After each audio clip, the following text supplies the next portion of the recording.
Assalamu alaikum. Today's our topic of presentation or topic of discussion is the practical.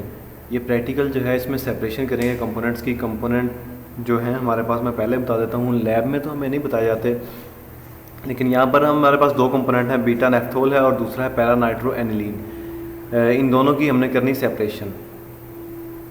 Beta naphthol and para nitro aniline की separation करनी है। हमें compound mixture या दे दिया गया है, हमने मिक्सचर में से दोनों कंपाउंड जो हैं वो अलग-अलग करने हैं, उनकी सेपरेशन करनी है केमिकल या फिजिकल मेथड्स के तहत। तो लैब में प्रैक्टिकल परफॉर्म करते हैं। चलिए स्टार्ट करते हैं। इट्स कैम Azam YouTube channel and I Mohammad Azam Javed. सबसे पहले हमें केमिकल्स कौन कौन से रिक्वायर्ड होंगे वो लिख लेते हैं। हमें मिक्सचर चाहिए होगा जिसमें से हमने दो कंपोनेंट सेपरेट आउट करने हैं। उसके बाद डिस्टिल्ड वाटर चाहिए होगा, 5% सोडियम हाइड्रोक्साइड का सोल्यूशन और 5% हाइड्रोक्लोरिक एसिड का सोल्यूशन। उसके बाद 5% सोडियम बाइकार्बोनेट का सोल्यूशन। उसके बाद आयरन क्लोराइड यानी कि FeCl3 सोल्यूशन। उसके बाद ब्रोमीन वाटर का सोल्यूशन, मोलिस रीजेंट और 2,4 डाइनाइट्रो फिनाइल हाइड्राजीन का सोल्यूशन। और कुछ और भी दीगर चाहिए होंगे लैब में, तो वो हम लिख लेंगे जो जो इस्तेमाल करेंगे। उसके बाद अपरेटस की अगर हम बात करें तो अपरेटस जो जो यूज़ करेंगे ऑब्वियस है वो भी हम लिख लेंगे। बीकर चाहिए होगा, चाइना डिश चाहिए होगी, funnel, conical flask, pipette, मेयरिंग cylinder चाहिए होगा, टेस्ट ट्यूब्स होंगी, आयरन स्टैंड चाहिए होगा, वायर गाज, वाटर बाथ और बंसन बर्नर, थर्मामीटर वगैरह। इसके बाद जो है सेपरेशन के मेथड स्टार्ट होंगे। प्रोसीजर देख लेते हैं हम। सेपरेशन दो तरह से कर सकते हैं हम, फिजिकल मेथड से या केमिकल मेथड से।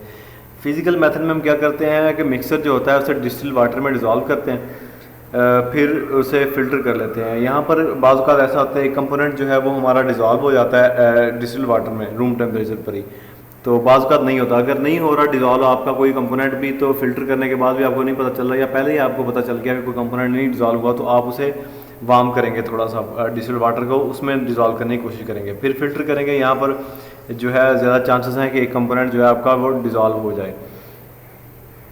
तो जब एक कंपोनेंट डिज़ोल्व हो जाएगा फ़िल्टर करने के बाद, आपके पास एक कंपोनेंट फिल्ट्रेट में आ जाएगा, एक रेजिड्यू में। इसको आप लेबल कर लेंगे A और B कंपोनेंट, दो कंपोनेंट आपके पास यहाँ पर आ जाएंगे। अब ऑनवर्ड इसकी आइडेंटिफिकेशन है। आइडेंटिफिकेशन से पहले केमिकल मेथड है, वो ज़रा देख लें आप। केमिकल मेथड में हम क्या करते हैं? केमिकल मेथड में जी मिक्सचर को डिज़ोल्व करते हैं सोडियम बाइकार्बोनेट के सोल्यूशन में।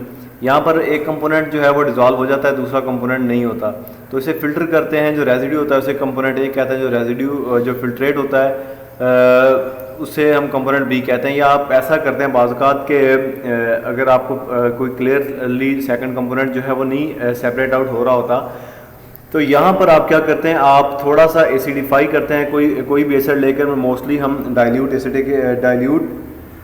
HCl लेते हैं, डाइल्यूट HCl डालते हैं उस फिल्ट्रेट में, तो वो प्रेसिपिटेट आउट हो जाता है। उसे फिल्टर करते हैं तो प्रेसिपिटेट्स जो आते हैं वो आपके पास क्या होता है, कंपोनेंट B बन जाता है।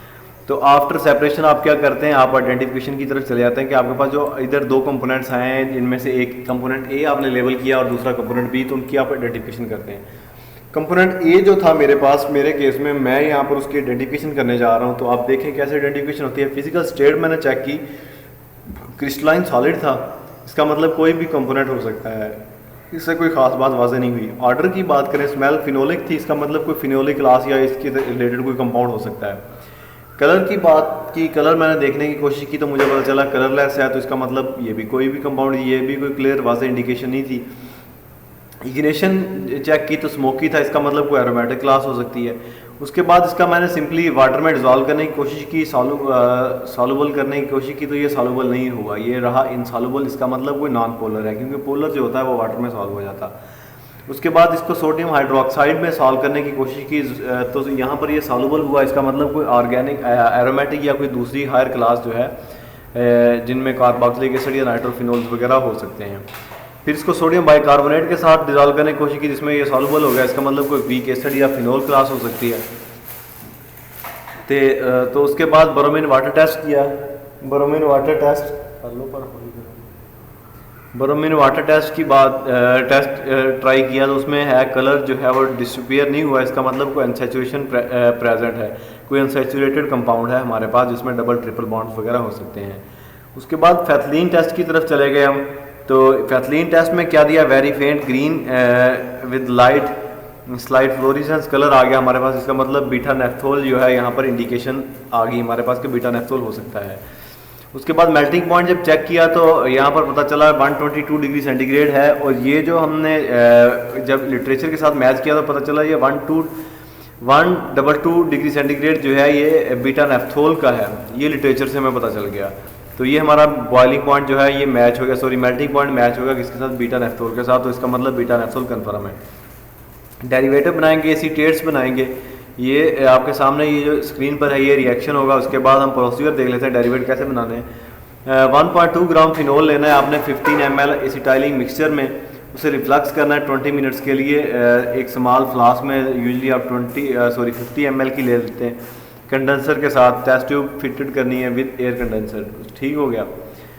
उसके बाद आपने रिएक्शन मिक्सचर को पोर कर देना आइस कोल्ड वाटर में और क्रश्ड आइस में। रिएक्शन मिक्सचर को आपने कोल्ड वाटर के साथ ट्रीट करना है या आपके पास बारीक आइस होनी चाहिए, बर्फ़ होनी चाहिए। यहाँ पर आप देखेंगे वाइट सॉलिड जो है वो अलहदा हो रहा है, तो इसका मतलब आपके जो है वो बन गए डेरिवेटिव्स। फिल्टर करेंगे, वॉश करेंगे with solid with cold water, तो ठंडे पानी के साथ जैसे ही वॉश करेंगे दोबारा रिक्रिस्टलाइज हो जाएगा। यहाँ पर हम लिखेंगे रिक्रिस्टलाइज फ्रॉम एक्वस एथेनॉल, कि यहाँ पर हम उसे ज़रा प्योरीफिकेशन की तरफ चल जाएंगे। एक बार वो जो प्रेसिपिटेट्स आए हमारे पास उनको एथेनॉल के साथ ट्रीट करके तोड़ लेंगे, दोबारा उसको ठंडे वाटर पानी के साथ जब हम ट्रीट कराएंगे तो दोबारा हमारे पास क्रिस्टल्स आ जाएंगे।